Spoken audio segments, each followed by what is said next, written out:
আজকে আমি আপনাদের সামনে মিষ্টি কুমড়া শাকের রেসিপি শেয়ার করব। শাকগুলোকে আমি কুটে ভালোভাবে ধুয়ে পরিষ্কার করে নিলাম। এখন কড়াইতে তেল দিয়ে দিলাম। তেল গরম হয়ে গেল, এখানে একটা বড় মতো কুচি করে দিয়ে দিলাম, দুইটা পেঁয়াজ কুচি করে দিয়ে দিলাম।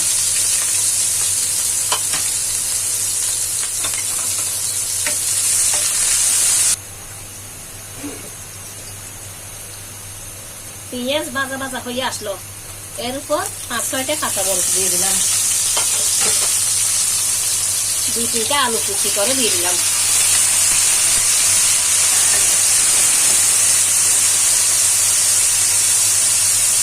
এক চামচ লবণ দিয়ে দিলাম,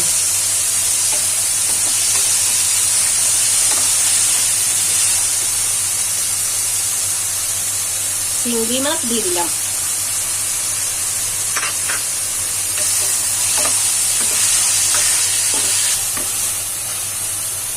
এখানে 1 চামচ মরিচ গুঁড়া, আধা চামচ হলুদ গুঁড়া, আধা চামচ ধনিয়ার গুঁড়া এর উপর দিয়ে দিলাম।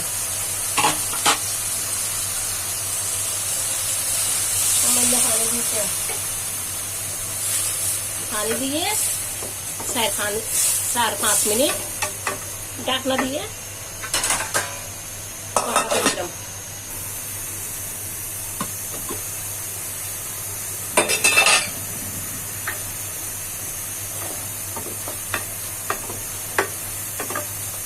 মশলা কষে গেল, এখন এর উপর শাকগুলো দিয়ে দিব।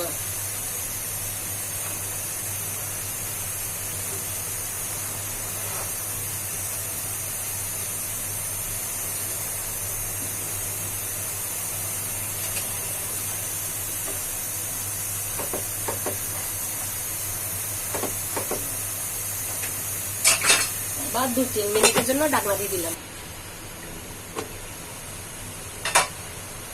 3-4 মিনিট পর দেখুন শাকের সাথে মশলার সাথে একদম মিক্স হয়ে গেছে।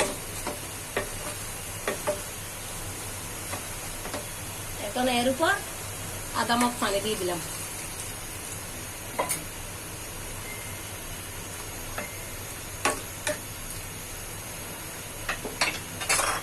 পাঁচ মিনিটের জন্য ঢাকনা দিয়ে দিলাম।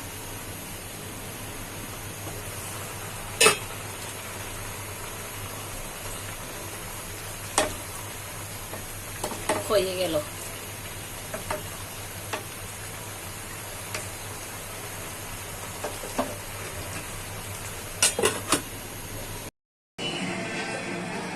কেমন লাগলো আমার রেসিপিটা? সবাই ভালো থাকবেন। খুদা হাফেজ।